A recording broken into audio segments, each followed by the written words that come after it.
Tout un monde, Marie-Hélène Freixé. Le magazine des cultures et des identités en mouvement.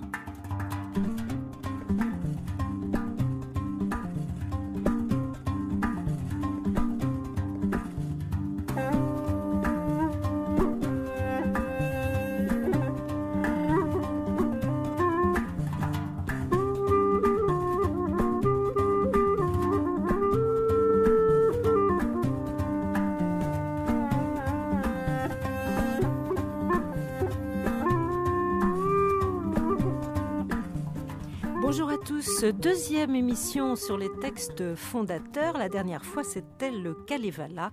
Aujourd'hui, plongé dans le monde foisonnant d'Homère, l'Iliade.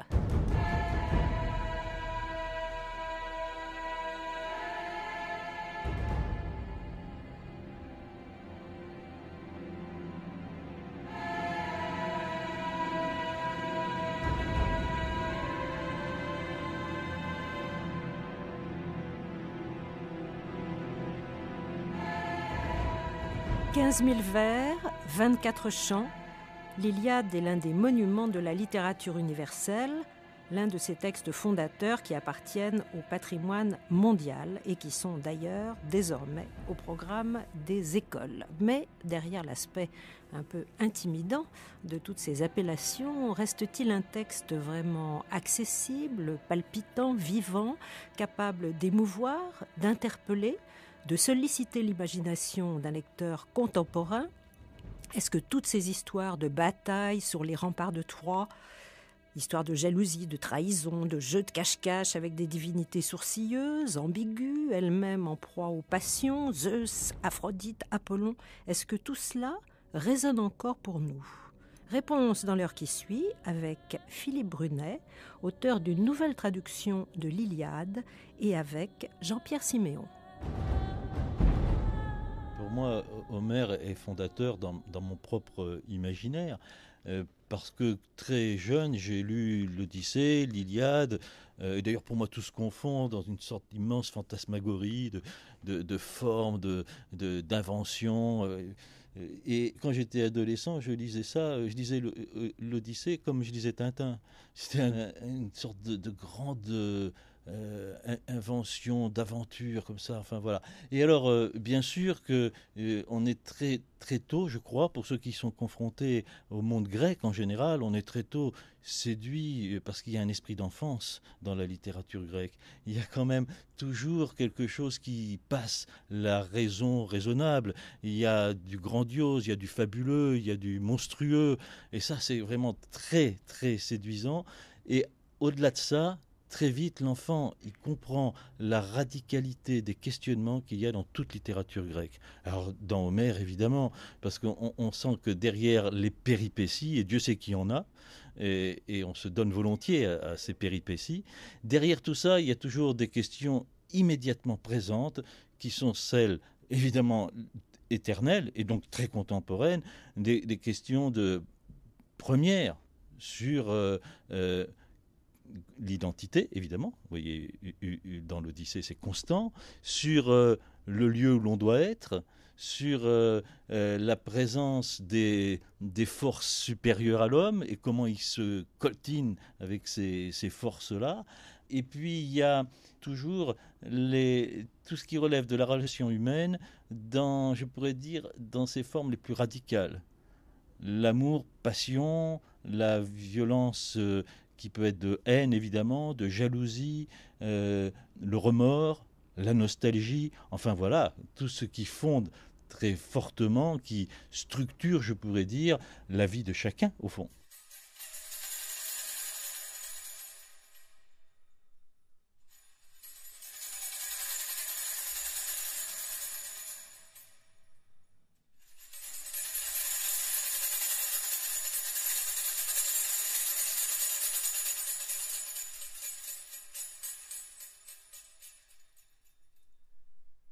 Voilà, pas de doute, pour Jean-Pierre Siméon, Homère est indispensable. Indispensable aussi pour Philippe Brunet, qui est avec nous dans ce studio. Bonjour Philippe Brunet. Bonjour. Vous êtes helléniste, vous êtes l'auteur d'une nouvelle traduction de l'Iliade qui vient de paraître au Seuil. Vous avez une approche du texte qui est très différente de la plupart des spécialistes de la Grèce antique, puisque vous dites Homère dans le texte, vous le chantez, vous le dites en français dans cette traduction qui se veut une traduction fondée sur l'oralité d'Homère. Vous êtes donc dans l'espace homérique, l'imaginaire homérique, la forme homérique, on peut dire à temps complet, et ce, Philippe Brunet, depuis 25 ans. Oui. Je ne veux pas vous accabler. Voilà, et donc je me retrouve au seuil. Et un jour, j'ai pensé, en passant devant la librairie, qui à l'époque était encore dans le 6e, qu'il y avait quelque chose à voir entre le seuil et l'Iliade. Et l'Iliade, c'est une sorte de seuil. C'est un seuil pour nous. Et puis que peut-être qu'il fallait un jour aussi donner le livre à lire. Et pas seulement le dire, même si toutes ces dernières années, c'est surtout ce que j'ai fait. Parce que le dire, c'est en même temps le reformuler, le changer. Et Homère est toujours nouveau. Il mérite d'être toujours changé.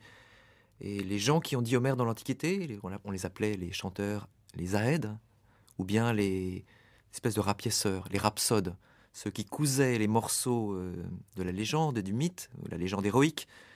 Eh bien, ces chanteurs transformaient toujours.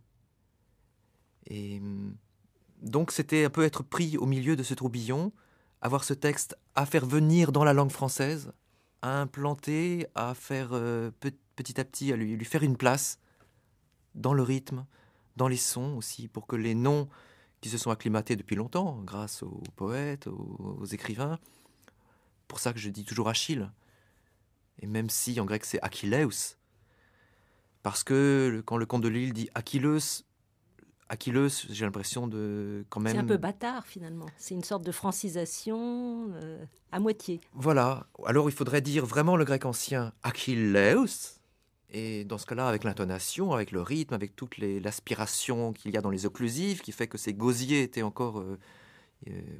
pouvaient encore dire cela, nous l'avons parfois perdu, ou alors revenir à la douceur du français qui avait déjà acclimaté un grand nombre de noms, Achille, Ulysse, Énée. Énée n'est pas facile à mettre dans un texte. Énée, parce que Aeneas. Et en latin aussi. Voilà, j'ai gardé Énée. Énée, c'est un son un peu fermé, alors qu'Aeneas, comme vous le prenez, c'est ouvert. C'est 3 syllabes, c'est 3 dynamique. longues. Aeneas, c'est sûr. Mais Énée, est-ce qu'on pouvait le changer? Parce que je ne voulais pas non plus aller trop prendre à rebrousse-poil les gens, la mémoire qu'ils avaient des noms, parce qu'en fait, c'est leur enfance.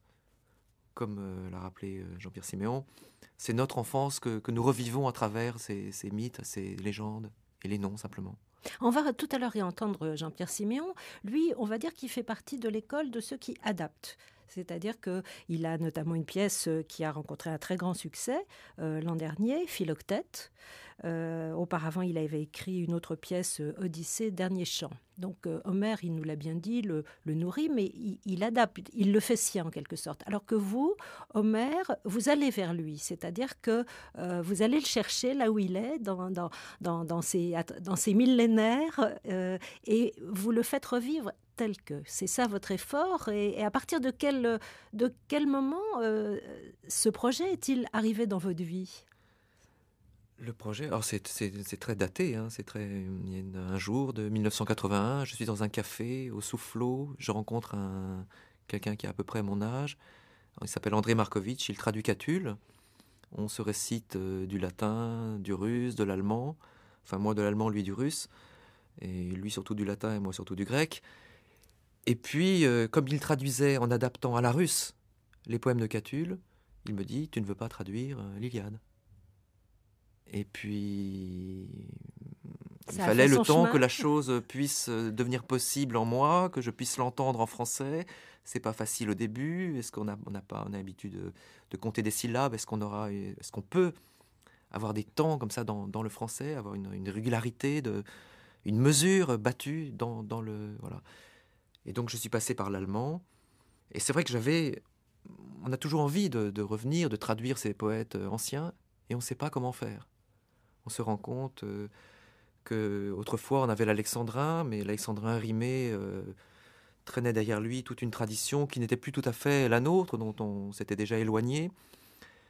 Et malgré Chénier, malgré Racine, malgré tous ceux qui font notre bonheur, et malgré le vers libre de La Fontaine et ces modules syllabiques comme ça, changeants, variables, et donc on aspirait à autre chose, on aspirait en fait à une poésie quantitative. Et C'est-à-dire ? c'est une dimension que le vers libre a pris à la fin du 19e, début du 20e, l'expérience de Ezra Pound par exemple, qui a beaucoup théorisé ça dans la poésie de langue anglaise. Il y a la possibilité, par la liberté, en cassant les moules réguliers, les octosyllabes, décasyllabes, alexandrins, de revenir à une poésie purement musicale, où des cellules rythmiques pourraient s'engendrer. Et si on peut produire des cellules rythmiques en français, alors pourquoi ne pas tenter de transposer, comme on l'avait fait à la Renaissance, les maîtres grecs et latins ? Alors cette élaboration, elle a pris beaucoup d'années avant que vous vous jetiez à l'eau, à la fois pour entamer la traduction, comme vous la conceviez, et pour la mettre aussi par écrit. Oui, parce qu'il fallait d'abord, j'ai essayé par des petits morceaux. Les petits morceaux, je les ai pris chez Sappho, qui était déjà réduite en morceaux, la malheureuse. Et donc j'ai commencé par ces petits bouts-là. Et puis ensuite j'ai traduit des extraits d'Hésiode. Je me dis Hésiode, j'arriverai peut-être à le faire. Et puis si je peux mettre tous les noms qu'il y a dans Hésiode, alors j'aurais déjà l'outil pour traduire Homère. Sachant que Homère, il fallait accéder à une certaine légèreté, à une dynamique que n'avait pas Hésiode. Donc c'était mon travail un petit peu préparatoire. Et puis il fallait vraiment que ça marche, que j'arrive, que je le crois possible. Et un jour, j'ai pu, comme ça, traduire le début, enfin une 50aine de vers, d'un seul coup. Donc je me suis dit, bon, c'est possible, mais il faut voir encore sur le long terme, est-ce que tous les noms propres qui sont au cœur même de l'hexamètre et de l'épopée, qui a pour fonction de chanter le héros, est-ce que ces noms, Agamemnon, Achille, ils vont pouvoir rentrer dans le vers ? Agamemnon, est-ce qu'on va pouvoir le dire comme ça ? Ou est-ce qu'il faut le dire autrement ? Atride, ou Atréide, ce qui m'est venu plus tard. Alors on va entendre Oui. Philippe Brunet dans quelques instants, la manière à la fois dont vous le chantez en grec et dont vous le dites en français, mais on peut imaginer que dans cette entreprise, comme vous enseignez le grec à l'université de Rouen, vous avez été stimulé par vos étudiants, par leur enthousiasme, et au point d'ailleurs d'avoir créé une petite compagnie qui s'appelle Demodokos, et qui donc va un petit peu partout en France, peut-être même hors de France, pour présenter ces spectacles homériques. Voilà, ça, on l'a créé en 95 avec la bénédiction de Jacqueline de Romilly et qui nous a beaucoup soutenus. Et on a commencé par Homère. L'Odyssée plus que l'Iliade. C'est vrai que l'Odyssée se prêtait plus à une dramatisation, à une mise en scène. Mais ensuite, on est passé à Échille tout de suite. Donc Agamemnon, l'Orestie, puis Sophocle, l'Antigone, ça c'est notre répertoire. Et on joue également donc l'Iliade. On a fait de grandes lectures dès que ça a été possible.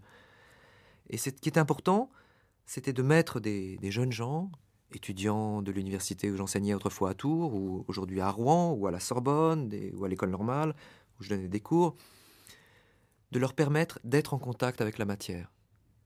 Et en restituant cette matière dans la langue ancienne. Et dans son émotion. Dans l'émotion, évidemment. Mais l'émotion, elle passe beaucoup par la langue, par les phonèmes. Si on écoutait Philippe Brunet, ce que ça donne ?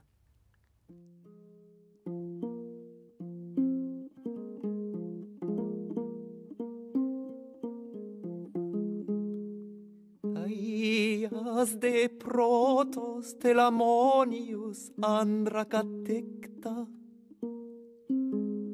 sarpedontus hetairon epicleag megatymon marmaroio crioventibalon horateikeos intos Ito megas pare palxin hypertatus ode chemin rea.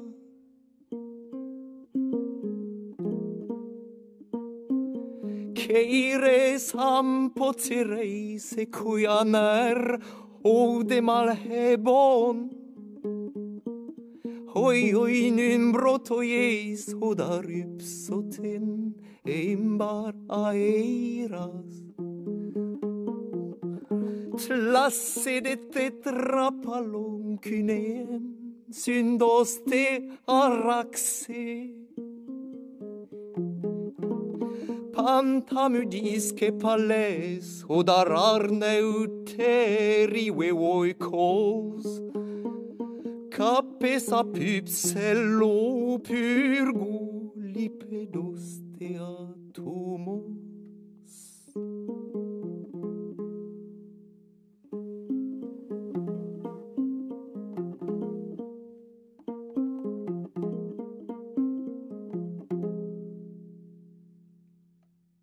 L'Iliade par Philippe Brunet. Vous écoutez Tout un monde sur France Culture. Philippe Brunet s'accompagne à la lyre. On va parler un petit peu de l'instrument, Philippe Brunet, mais peut-être tout de suite l'extrait. De quoi s'agit-il ? Il s'agit d'Ajax, Aias, comme il est dit en grec, et comme je le traduis, c'est le seul nom que j'ai vraiment modifié. Aias, le Télamonien, le fils de Télamon, se trouve sur le rempart. Sur quel rempart ? Paradoxalement, ce n'est pas le rempart de Troie, mais le rempart achéen que les Achéens ont construit pour se protéger de l'assaut des Troyens emmenés par Hector. Et c'est un moment de combat. Philippe Brunet, vous êtes devant nous au studio et vous tenez votre lyre, tel Homère. Vous avez les cheveux longs d'ailleurs, tel Homère. Et on va dire un mot de cet instrument qui semble effectivement lui aussi tiré de la Grèce antique. Une lyre à 5 cordes. Voilà. Jamais je n'aurais pensé qu'un jour je pourrais avoir cet instrument dans les mains. Et j'avais déjà vu des archéologues reconstruire des instruments et proposer de très très belles reconstructions. Mais je n'avais jamais imaginé d'abord le faire moi-même. Et ce n'est pas du tout comme ça que les choses sont arrivées. Je me promenais un jour dans une rue d'Addis Abeba où on était en train de tourner Édipe Proie et j'étais censé jouer Édipe à ce moment-là dans la rue. Et bon, un projet qui, pour l'instant, n'a pas abouti. Quand tout à coup, j'aperçois, suspendue à la vitrine d'une échoppe, une lyre grecque comme j'en avais vu seulement sur les vases grecs. Et donc je suis entré, j'ai vu que la lyre était en bois, elle avait des bras, comme les lyres antiques, une traverse en bois également, elle avait des cordes qui s'attachaient à la traverse par des espèces d'anneaux, qu'en grec on appelait des kollopes. Elle avait, ou n'avait pas d'ailleurs de chevalet, le chevalet étant amovible.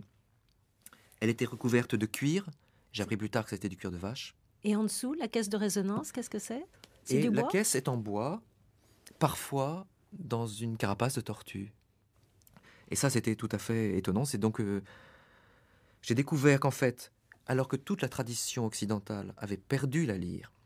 Les Éthiopiens l'avaient conservée. Voilà. C'est étonnant. C'est-à-dire on a conservé le luth, on a conservé des traditions d'instruments à manche, on a conservé la harpe avec des longueurs de cordes différentes, mais on n'a pas la lyre, alors que la lyre n'est qu'un symbole pour nous. Et en fait, il y a un coin en Afrique, en Éthiopie, en Érythrée, au Soudan, au Kenya, où la lyre existe encore et où il y a encore des gens, des chanteurs qui travaillent, qui chantent avec la lyre pour s'accompagner. Alors Philippe Brunet, cette Iliade, nous l'avons lue les uns et les autres dans des versions condensées. Il y a cette fameuse collection, je crois qu'on a tous lu enfant, Contes et légendes. Et on a donc l'histoire de l'Iliade, on a le souvenir de quelques héros. Ce sont souvent des souvenirs très lointains. Et je m'en suis rendu compte en lisant donc cette nouvelle traduction de l'Iliade qui vient de paraître aux éditions du Seuil, à quel point moi, j'avais oublié cette histoire-là. Et la plupart des choses que je savais sont en fait tirées de l'Odyssée. C'est-à-dire qu'on a l'impression que des deux, du tandem, Iliade, Odyssée, et on verra qu'il y a des parallèles, l'Iliade semble être aujourd'hui un peu le parent pauvre. Oui, l'Iliade est beaucoup plus difficile à lire parce qu'elle ne peut pas se lire comme un roman. Alors que l'Odyssée, à la limite, peut se lire comme un roman d'aventure, les aventures d'Ulysse, les voyages d'Ulysse. Oui, c'est une dérive en fait, avant de rentrer chez soi. On suit tous les épisodes les uns après les autres, c'est romanesque. Alors que l'Iliade, finalement, c'est un récit d'un combat, enfin plutôt d'un camp retranché en face des murs de Troie, et il ne se passe pas énormément de choses, et en plus, l'essentiel du récit tient non pas aux affrontements, aux batailles, mais plutôt aux divisions du camp grec, notamment la fameuse querelle d'Achille et d'Agamemnon. Donc c'est quelque chose d'assez particulier, c'est pas vraiment un grand récit qui vous emporte dans des aventures. Oui, et c'est même une épopée où on ne prend même pas la ville de Troie, alors qu'on est censé combattre pour la prendre. L'épisode du cheval, il est dans l'Odyssée, il n'est pas dans l'Iliade. A posteriori dans l'Odyssée, oui. Et l'Iliade, non, l'Iliade, on est devant la citadelle. On rêve de la prendre et on n'y arrive pas. C'est ça qui est magnifique. On désire reprendre Hélène et on est venu avec des armées innombrables pour combattre et reprendre la plus belle femme du monde, la fille de Zeus. Et ce combat est impossible. Et en attendant, on se déchire. Voilà. Et on se lamente. Et on pense que ça fait d'abord 9 ans qu'on est là, qu'on ferait mieux de rentrer chez soi et qu'on n'arrivera jamais à faire ce qu'on veut faire. Donc c'est quelque chose de... une espèce d'épreuve pour la volonté. Et puis, il y a cette verticalité magnifique du rempart troyen. Et la plaine de Troie, et puis la mer. La mer avec ses rumeurs. Lorsque le héros s'enferme dans sa douleur, Achille, il est au bord de la mer, au bord de la plage. Alors il a deux douleurs en fait, Achille. Il a la douleur de cette captive qu'il adore et qu'il est obligé de céder à Agamemnon, Briséis, d'où l'origine de sa querelle avec Agamemnon, qu'il juge être un chef abusif. Et puis après, par l'enchaînement des faits, il va avoir la douleur de la perte qu'il provoque, en grande partie d'ailleurs par son retrait, la perte de son ami Patrocle. Oui, la vraie douleur, c'est la perte de Patrocle. La première douleur, si je puis dire, ce n'est pas vraiment un chagrin d'amour, mais c'est plutôt le sentiment d'avoir été bafoué. Lui, le meilleur des Achéens. C'est-à-dire que dans une échelle de valeur, c'est Achille qui est en tête de toute l'armée achéenne. Mais du point de vue du pouvoir et de la légitimité que donne à Agamemnon son sceptre qui lui vient de Zeus, alors il n'est pas le premier. Et il la prend à ses dépens. Mais en bafouant la valeur d'Achille, Agamemnon commet une erreur. Et il va conduire donc toute son armée au désastre que l'on sait. Et donc c'est par ce désastre que Zeus va faire payer aux Achéens et à Agamemnon l'honneur bafoué d'Achille. Malheureusement, pour qu'il rentre au combat, il doit perdre ce qui est là de plus cher, ce qui est la meilleure partie, ce qui est son autre lui-même en fait, Patrocle, son compagnon Patrocle, qui n'est pas son cousin, comme dans le film américain Troy, bien sûr, mais qui est son ami, et un ami plus âgé, on l'ignore parfois, parce que ensuite on a réécrit l'histoire à l'époque de Platon par exemple, en pensant qu'Achille est le mignon de Patrocle, ou le contraire. Enfin, Achille est plus jeune, c'est sûr, dans l'Iliade.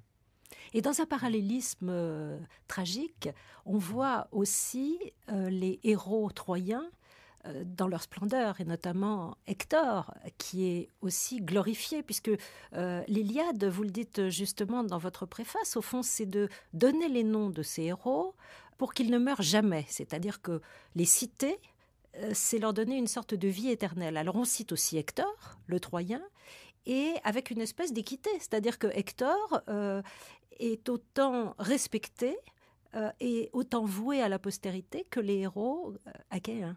Oui, Achille a une mère déesse divine, alors qu'Hector, lui, est issu de parents mortels. Le roi et la reine de Troie, Priam et Écube. Mais Hector, son nom signifie celui qui tient la ville. C'est à lui seul le rempart de la ville. Évidemment, on ne prend pas la ville de Troie, mais on sait que la mort d'Hector va signifier la prise de la ville. Donc par anticipation, Homère, en creux, et toujours d'une manière très subtile, arrive à dépeindre l'intégrité, la totalité de la fresque épique, en fait. Mais sur un petit moment, une parenthèse. Jamais on n'aurait imaginé qu'il fallait que le meilleur guerrier achéen, dans son épopée, soit assis par colère, par dépit, furieux, et refuse de prendre part au combat. Et en fait, c'est ça qu'il fait Homère. Il écrit une contre-épopée. En fait, il écrit une anti-guerre de Troie. C'est ça qui est tout à fait étonnant. Et dans cette histoire, en parallèle toujours, parce qu'il y a comme des couches superposées, il y a ce monde des dieux. Et ce monde des dieux n'est pas un monde lointain, éloigné. C'est ça que moi j'ai redécouvert en relisant l'Iliade, enfin en la lisant pour la première fois dans le texte, mais en relisant cette histoire, c'est à quel point les humains sont reliés aux dieux, finalement agissent sur les dieux, car les dieux agissent sur eux, mais la réciproque est vraie. Les dieux peuvent souffrir du fait des hommes. Et il y a comme ça une espèce... Ils sont éternels, c'est la seule différence finalement, c'est qu'ils vivront pour toujours. Mais ils ressemblent étrangement aux hommes dans cet univers grec. Oui, ils sont tout à fait humains dans leurs sentiments. Et les hommes, en même temps, en créant ces dieux, accèdent à une humanité magnifique, sublime, mais qui a aussi ses travers. Les dieux sont jaloux, ils ont leurs petits sentiments, leurs querelles, comme les hommes. Et on ne peut pas se détacher évidemment des dieux, ce serait une erreur de le faire. Mais si l'on prend Aphrodite, la déesse de l'amour, elle a son camp. Et son camp, c'est celui de Troie, évidemment. Et là, il y a quelque chose d'extraordinaire. C'est que la guerre arrive par le camp achéen pour détruire cette ville élue par la déesse de l'amour. Donc Troie va symboliser non seulement l'amour, mais au-delà même tout ce qui est fécondité, prospérité, beauté, de la paix, harmonie, de l'agriculture. Et c'est ça que la guerre va détruire. Voilà. Alors que d'autres dieux, Héra, Athéna notamment, vont prendre parti pour les autres. Et pourquoi ? Eh bien, l'origine, ça c'est dit dans l'Iliade, même si ça n'est pas raconté, ça n'est pas l'épopée qui raconte le jugement de Paris, mais on rappelle qu'autrefois, les déesses ont voulu concourir dans un concours de beauté et ont demandé au jeune prince Paris de choisir qui était la plus belle. Alors Philippe Brunet, en vous écoutant et en lisant cette traduction de l'Iliade que vous venez de faire paraître, effectivement, on comprend à quel point cet univers, quand on y plonge vraiment, avec les bons outils, peut-être avec les bonnes traductions aussi, peut vous marquer à jamais. En tout cas, cet univers a marqué à jamais Jean-Pierre Siméon, qu'on retrouve, poète, auteur dramatique, l'auteur de Philoctète. Ce qui me reste de ma fréquentation des tragiques grecs aussi, n'est-ce pas, du théâtre grec, et puis donc de la grande aventure d'Iliade de l'Odyssée, ce qui me reste, c'est cette franchise de l'imaginaire, je ne sais pas quoi, cette liberté absolue dans l'invention. Il y a quelque chose qu'on a perdu de l'épique, du lyrique, de l'audace d'écriture et d'invention, je pourrais dire. Moi, j'ai tellement ressenti, pour ma génération, dans ce que je lisais de contemporain, quelque chose d'un peu étroit, d'un peu resserré sur le travail formel, vous savez bien. On pèse tout dans l'écriture, le ci et le ça. Le moindre geste d'invention est tellement prémédité, intentionnel, avec la mesure de toutes les conséquences. Enfin, je trouve que dans ce que j'ai éprouvé, moi, dans la littérature grecque, il y a cette liberté, cette franchise dont je parlais tout à l'heure, une franchise, quelque chose qui est sain, quoi, une vitalité. Et c'est ça qui m'importe et que j'essaie de retrouver, moi, au-delà des figures, et bien sûr, des figures qui nourrissent mon travail d'écriture, mais j'essaie de retrouver ça, d'abord. Et puis, il y a pour le théâtre, par exemple, en puisant à la source grecque, il y a la volonté de trouver un point d'appui, un antécédent fort à ce travail que j'essaie de faire, c'est-à-dire de réinventer, à ma manière, pour le temps d'aujourd'hui, une poésie de théâtre. Or, les premiers à avoir fondé ça, ce sont évidemment les Grecs. Et puis, il y a du théâtre dans Homère, il y a bien sûr beaucoup de théâtre, on le sait. Donc, il y a là tout un réservoir, je pourrais dire, de figures, de formes, mais même aussi de scénarios, si je puis dire, qui sont évidemment immédiatement disponibles. Et moi, je n'ai pas appris le grec. Je n'ai pas lu le grec, donc je n'y ai accès que par des traductions, mais ça, à travers la traduction, on perçoit le génie des langues d'origine. Et cette force qui est cette ampleur de la langue.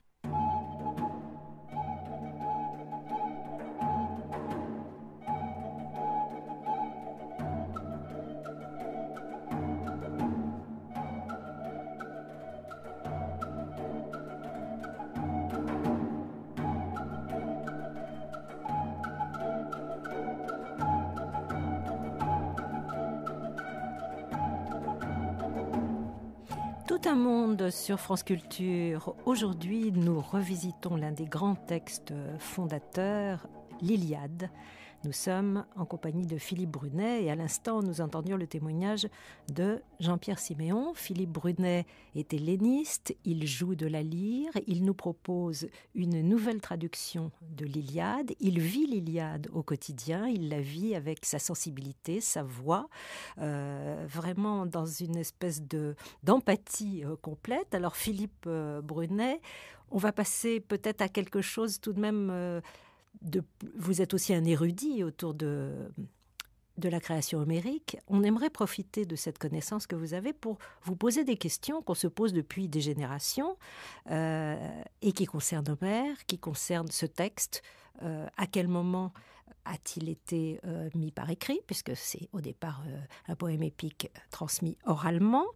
Et est-ce qu'on sait quelque chose de ce fameux Homère dont on a dit qu'il était aveugle, mais certains disent que non, que c'est une espèce de cliché? Alors, est-ce qu'on peut faire le point des connaissances autour de tout ça?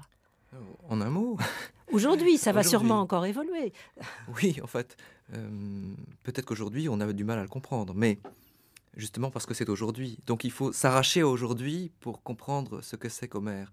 Homère, c'est quelqu'un qui se souvient. C'est une tradition de mémoire. Homère, d'une certaine manière, n'invente rien.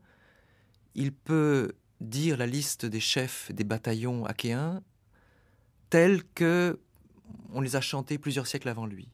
Alors ça, c'était le but souvent de la poésie épique, c'est-à-dire il y a une sorte de généalogie souvent. C'est un monument, en fait, funéraire. Voilà. Ça veut dire que les mots qu'il emploie, les noms qu'il utilise, sont les noms et les adjectifs connus de tous. Et puis souvent alignés dans un ordre qui est immuable en quelque sorte. Et curieusement, si on dit qu'il est aveugle, c'est parce que l'époque à laquelle on le fait exister, ce serait autour du 8e siècle. C'est-à-dire toutes ces cités, Dionie, la côte éolienne, Smyrne, Milet, bizarrement, lui, Homère, dans sa poésie, dans l'Iliade et dans l'Odyssée, n'en parle pas. Donc il est aveugle au présent. Il refuse d'être contemporain de son présent, alors que tout le monde aujourd'hui veut être contemporain de son présent, sauf moi, enfin, pas tout le monde, justement. Moi, je suis contemporain d'Homère. C'est-à-dire, est-ce que c'est possible de refaire... Évidemment, on revisite, on veut revenir à Troie, comme Alexandre le Grand. Il a voulu être le premier à descendre du bateau, comme Protesilas. Protesilas dont Homère nous raconte que dans l'Iliade, lorsqu'il pose le pied sur le sol troyen, il est fauché par la lance d'Hector, et il meurt. Et il le savait. Et Alexandre veut être le premier à recommencer cela.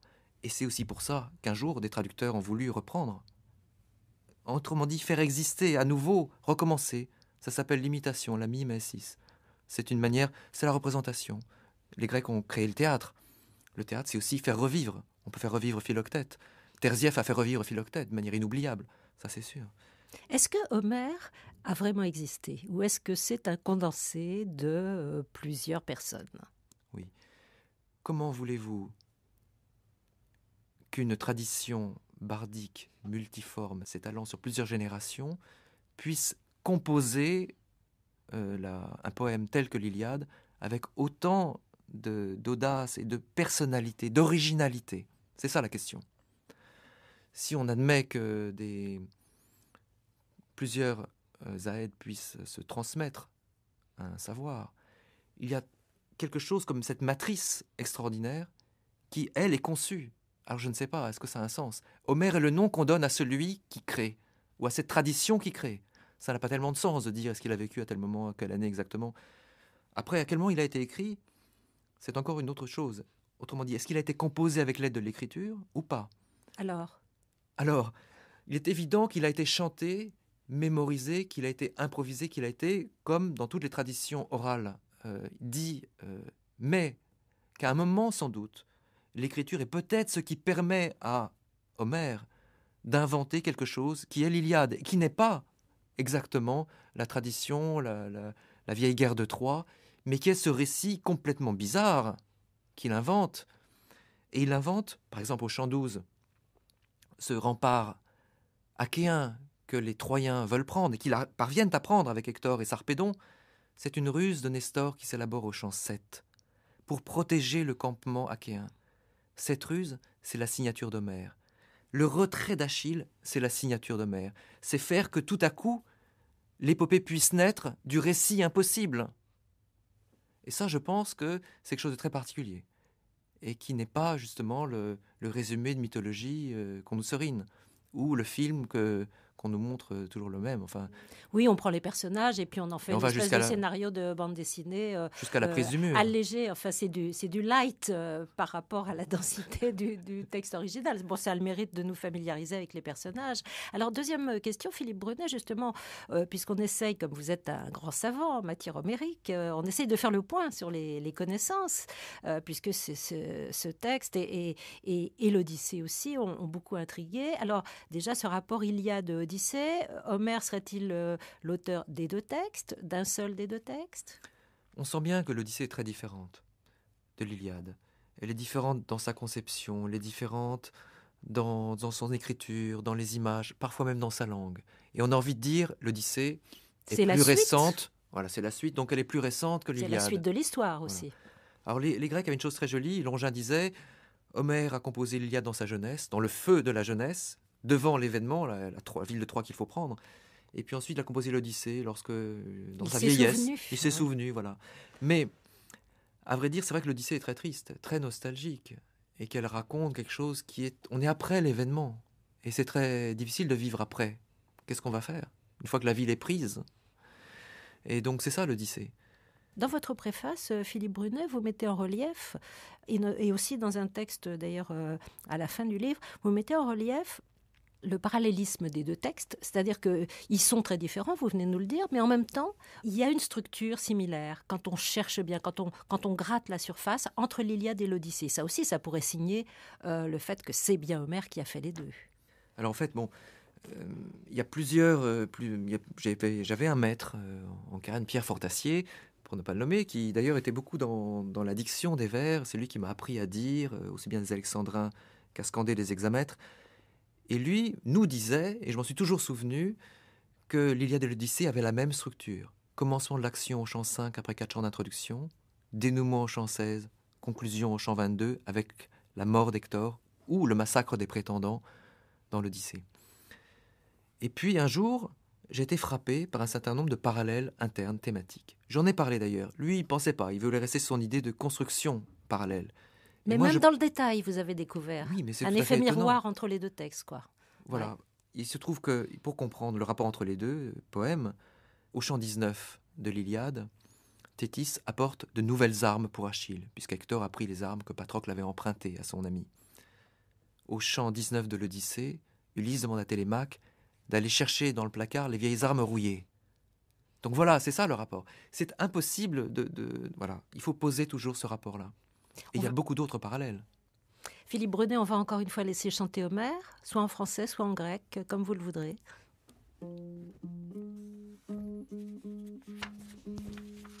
Alors peut-être un mot sur le passage que vous choisissez. La prise du mur, le même passage, en français.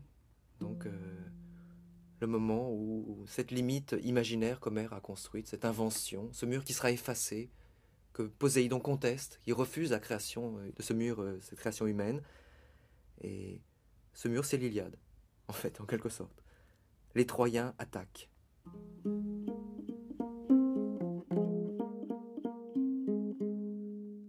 Partout, créneaux et remparts ruisselaient du sang des victimes, que versaient Achéens et Troyens d'un côté ou de l'autre. Ils ne pouvaient acculer les Achéens à la fuite. Ils tenaient bon comme une femme. Ouvrière infaillible, tient la balance en équilibrant le poids et la laine, et n'obtient pour nourrir ses enfants qu'un maigre salaire. Ainsi conflit et combat se tendaient dans un juste équilibre, jusqu'au moment où Zeus offrit à Hector Priamide une gloire plus grande. Il franchit le premier la muraille. Il appela les guerriers troyens d'une voix claironnante. Bondissez, cavaliers troyens, brisez la muraille. Des Achéens éboutés à un feu prodigieux au navire. Il les encourageait et eux tout ouïs l'entendirent. Ils fonçaient tout droit vers le mur en masse et ensuite escaladaient les saillies en tenant leurs lances tranchantes. Alors Hector se saisit d'une roche devant la porte. Elle était épaisse à sa base, mais à sa pointe, effilée, de mortels n'auraient pu, les meilleurs de leur peuple, la porter aisément du sol sur une charrette. De mortels d'aujourd'hui, mais lui la leva sans problème. Elle était allégée par le fils de Cronos, ruse torse, comme un berger d'une seule main soulève la laine. La toison d'un bélier, ce fardeau ne lui pèse plus guère. Ainsi, Hector la porta jusqu'au vantau de la porte, qui, se joignant, maintenait la porte fermement close avec ses hauts battants 2 barres complémentaires, la surette au-dedans, une clé s'adaptait, une seule. Il s'arrêta devant, brandit puis lança cette roche, en écartant les pieds pour rendre le geste plus ferme. Il brisa les 2 gonds et la roche croula sous sa masse. À l'intérieur, la porte mugit, les barres sûres résistaient, les vantaux de part et d'autre éclatèrent sous le choc de la roche. Hector bondit le splendide, d'aspect semblable à la nuit rapide. Le bronze terrible étincelait qui couvrait son corps. Il tenait ses 2 lances dans ses 2 poings, et nul n'aurait pu contenir son attaque, hormis les dieux quand il franchit la porte. Ses yeux s'enflammèrent. Il invita les Troyens, en se retournant dans la foule, à sauter le mur. Ceux-ci obéirent à l'ordre. Vite, les uns sautèrent, les autres, passant par la porte, bien bâtie, s'engouffrèrent. L'armée d'Anaën en déroute fuit au navire creux. En jaillit un immense tumulte.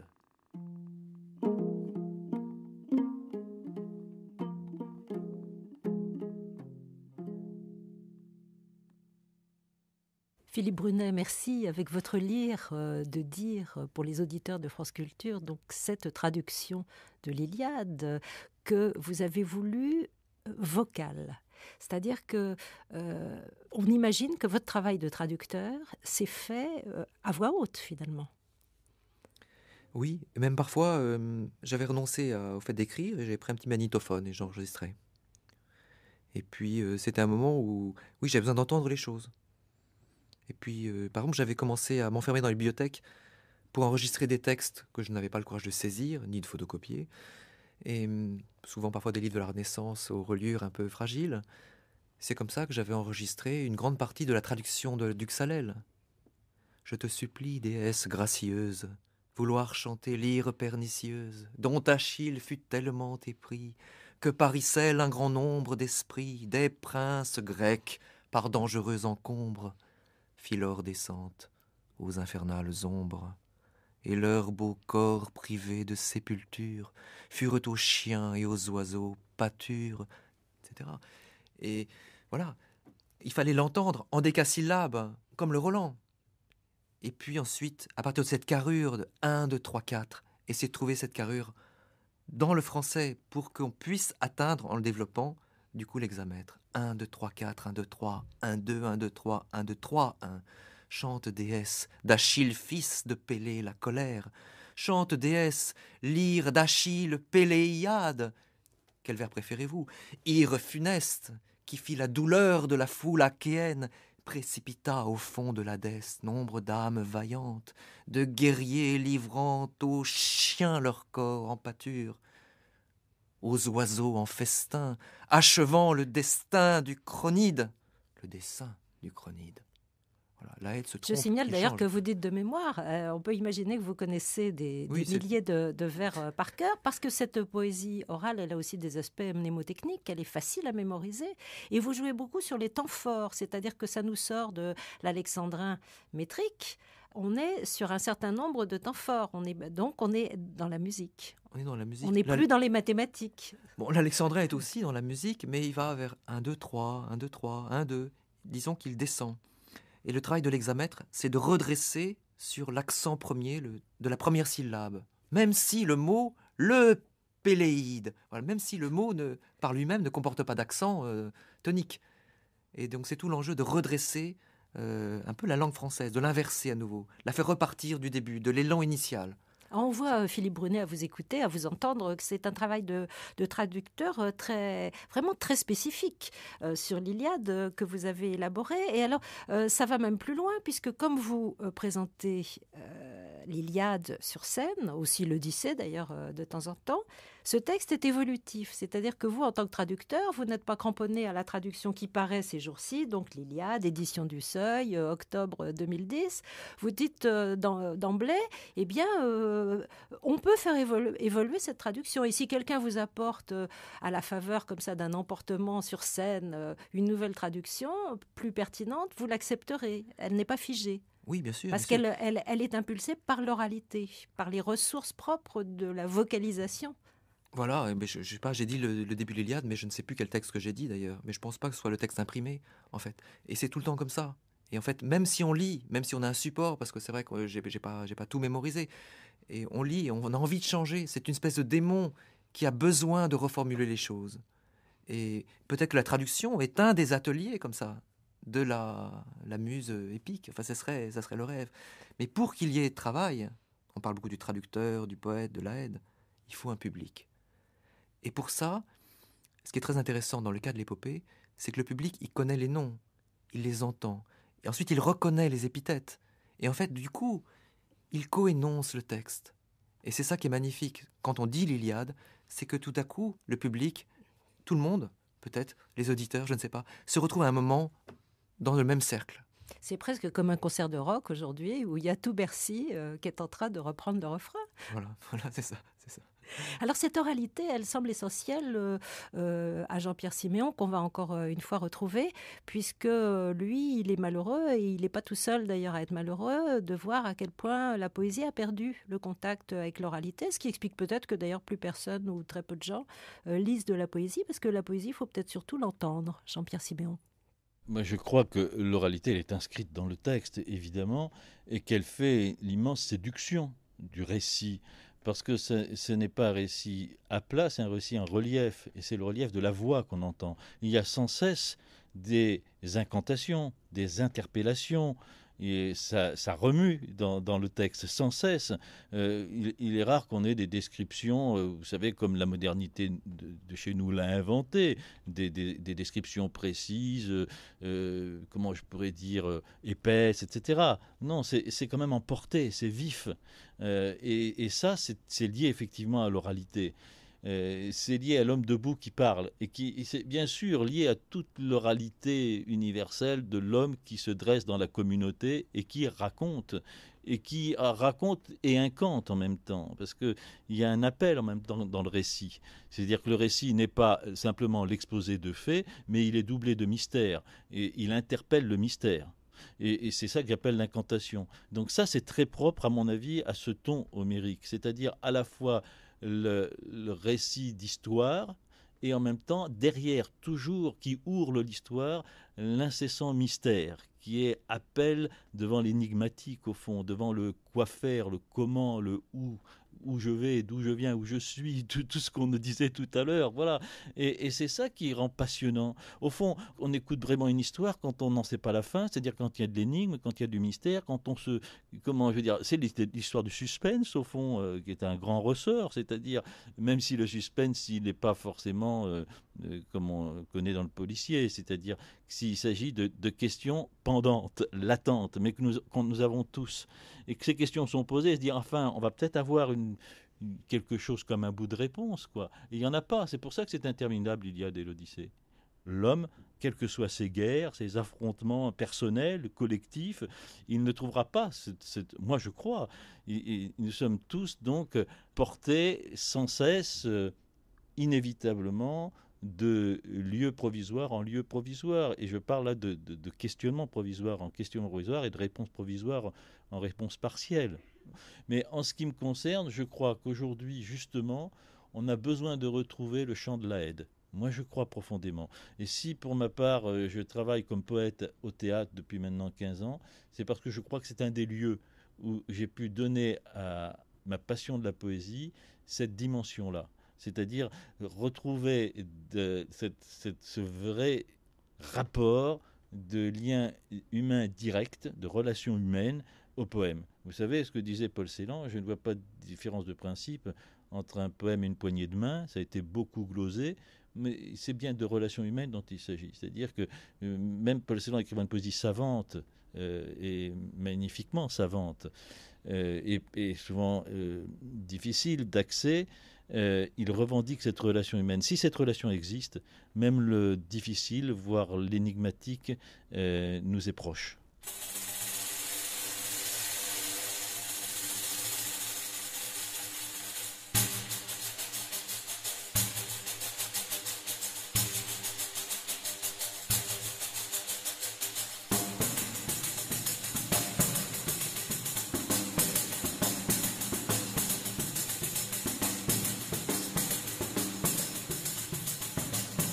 L'Iliade, c'est le deuxième de ces textes fondateurs que nous revisitons cette année dans Tout un monde sur France Culture. Il y en aura d'autres au fil de l'année. Nous écoutions à l'instant Jean-Pierre Siméon et avec nous en studio se trouve Philippe Brunet, donc, qui nous propose, ça vient de sortir, une nouvelle traduction de l'Iliade, une Iliade orale, chantée, psalmodiée. Et d'ailleurs, Philippe Brunet, vous avez dans les mains encore votre lyre. Votre lyre, vous nous disiez éthiopienne tout à l'heure, mais trouvée en Éthiopie et conforme à la tradition grecque. Donc ça fait de vous pratiquement un aède des temps modernes, puisque Jean-Pierre Siméon disait à l'instant, nous avons besoin d'aède. Un aède, donc, c'est quelqu'un qui chante la poésie, qui s'accompagne, qui est dans son corps, qui est face au public. Quelle était la fonction de l'aède au temps homérique? Est-ce qu'il avait une fonction religieuse? Quelle était exactement, est-ce qu'on sait d'abord, quelle était sa place dans la société? C'est dans l'Odyssée qu'on voit les aèdes, Phémios et Démodocos. Démodocos, un peu un serviteur. Alors bien sûr, c'est l'espèce de portrait d'Homère, puisqu'il est aveugle, mais il chante, il se souvient, il chante à la demande. Ça serait l'autoportrait d'Homère, en fait. Oui, souvent, on a ça. créé des biographies d'Homère, comme ça, d'après l'image un peu de Démodocos, oui. Maintenant, Achille aussi chante sur sa lyre d'argent. Une cithare, kitara, une grande lyre qu'il a prise, c'est son butin, il l'a prise en tuant Étion, le père d'Andromaque, parce que Achille fait le malheur de toute la famille d'Hector. Il ne tue pas seulement Hector, il a déjà tué le père d'Andromaque. Et il chante la geste des hommes. Il est assis parce que il ne combat pas, il est condamné à l'inaction. C'est l'Iliade qui s'invente en quelque sorte par la lyre d'Achille. Il s'est condamné à l'inaction Voilà. pour montrer ça, pour protester Voilà. contre la belle captive que le roi Agamemnon lui a prise. Alors, ce qui est étonnant dans l'engagement aédique, en fait, de chanter cette parole, dire cette parole, c'est le contraste avec le théâtre. Parce que, on sait bien, c'est l'opposition d'Apollon et Dionysos, très, très magnifique, qu'a construite Nietzsche dans son ouvrage, La naissance de la tragédie. Le théâtre investit les apparences. C'est le corps qui brûle, en quelque sorte. C'est tout d'un coup tout l'espace qui devient brillant de lumière, qui irradie. Dans le corps de l'Aède, lui, est très différent. Un peu comme le corps d'Orphée sur les images des vases grecs. Il s'atténue, il devient moins véhément, parce qu'il doit puiser très profond en lui-même. Il doit chercher.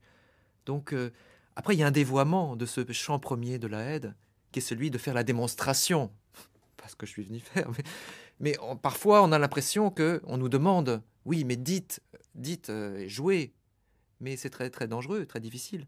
Est-ce qu'en jouant, on ne va pas perdre la fonction première de l'Aède, qui est juste de se souvenir, juste de dire, pas de parler sur la poésie, pas de se justifier. C'est ça aussi. Et c'est une chose, c'est un rapport qui se crée entre quelques notes de lyre, de krar. Rendons aux Éthiopiens leur nom de la lyre. Une lyre qui vient de Mésopotamie, à l'origine. Dans cet échange entre les sons de la lyre, aussi simples, aussi frustes qu'ils soient, on n'est pas encore dans les harmonies très riches et très savantes d'Aristoxène et de la tragédie d'Euripide. Les mots qui viennent et qui sortent peu à peu. Et voilà. Et Homère n'a pas besoin de voir, pas plus qu'il n'a besoin d'être vu, en fait. Pour ça qu'évidemment, pour la radio, c'est l'auteur par excellence. Alors Philippe Brunet, on va une dernière fois écouter par votre voix, la voix d'Homère. Un des passages les plus connus de l'Iliade, où Andromaque retrouve Hector, s'adresse à lui. Hector est rentré pour préparer des rites en l'honneur de la déesse Athéna, afin qu'elle cesse de favoriser Diomède et qu'elle aide un peu plus les Troyens. Et il retrouve son épouse, et il va partir ensuite dans la bataille, et ce sera la dernière entrevue d'Hector et d'Andromaque. Donc c'est Andromaque qui parle.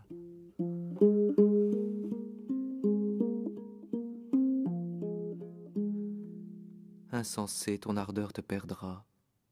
Sans pitié, tu négliges. Et ton enfant petit, et moi, ton épouse dolente, bientôt veuve de toi. Les Achéens tous ensemble viendront t'oxyre sous peu. Pour ma part, il serait préférable, en te perdant, de rentrer dans le sol. Je n'aurai jamais d'autre réconfort quand la destinée s'abattra sur ta tête. Rien qu'affliction, je n'ai plus ni père, ni mère vaillante. Meterade basilewen hupo plakoi hulewissei tenne pearde uregagem amalloi sikte atesin. Absogeten appellus e la bona pereisi appoina patros dem megaruisi ballartimis io che aira. Hector atar simoiessi pater cae potnia mater Edica signetos sude moitare ros paracoites. Toi, Hector, c'est toi mon père et ma mère vaillante, et mon frère, et l'époux florissant qui partage ma couche. Prends pitié maintenant et demeure sur cette muraille. Ne rends pas ton fils orphelin, ni veuve ta femme. Range l'armée devant le figuier, par où notre ville offre un passage, par où le rempart est le plus accessible.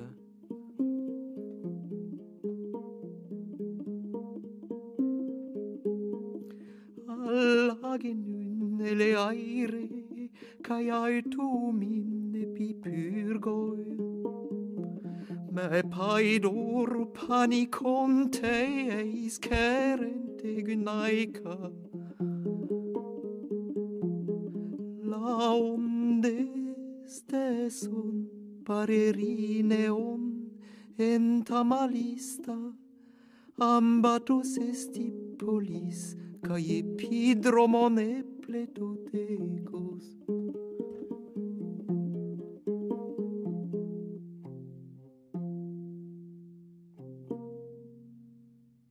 La supplique d'Andromaque à Hector, tirée de l'Iliade, de votre traduction, Philippe Brunet, et c'est vous qui chantiez, accompagné à la lyre. Merci d'avoir passé ce moment avec nous. Très généreusement, vous avez partagé donc cette passion d'Homère qui vous anime depuis 25 ans. On aura compris donc cette traduction que vous publiez au Seuil et repose vraiment sur cette oralité, cette passion du texte dit. Je rappelle que donc la compagnie que vous avez créée s'appelle Démodocos, comme ce Démodocos qui serait sans doute Homère dont vous parliez tout à l'heure. On peut connaître l'agenda de cette compagnie qui se produit un petit peu partout en France et à l'étranger sur votre site. Voilà. Démodocos.com. Voilà, parfois, on tarde un petit peu à mettre les choses, mais généralement, on met les programmes. Et on a un rendez-vous les Dionysies au printemps. C'est le réfectoire des Cordeliers qui nous accueille pour jouer Antigone, l'Orestie et peut-être d'autres créations. Merci Philippe Brunet. Donc on retrouve cette traduction de l'Iliade aux éditions du Seuil. Homère est également présent dans l'exposition qui va ouvrir au musée d'Orsay, puisque c'est une exposition Jean-Léon Gérôme, et on sait que Gérôme a donné une importance très grande aux héros de l'Antiquité, ainsi qu'aux gladiateurs, d'ailleurs, qui font l'affiche de cette exposition. Quant à la bibliographie autour d'Homère, elle est absolument immense. Et nous en donnons quelques extraits, un petit condensé, sur notre site franceculture.com, à la page « Tout un monde ».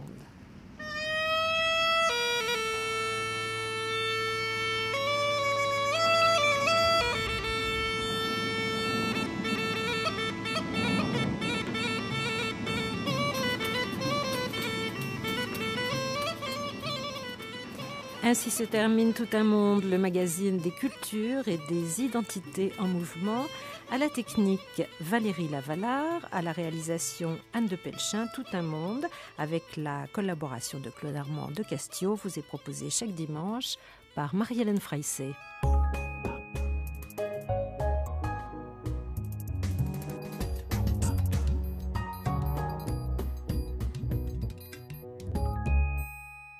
Le voyage continue sur France Culture. Cet après-midi du dimanche, vous avez rendez-vous avec Une vie, une œuvre. Avec Une vie, une œuvre. Avec Une vie, une œuvre. Avec Une vie, une œuvre. Avec Une vie, une œuvre. Avec Une vie, une œuvre. Avec Une vie.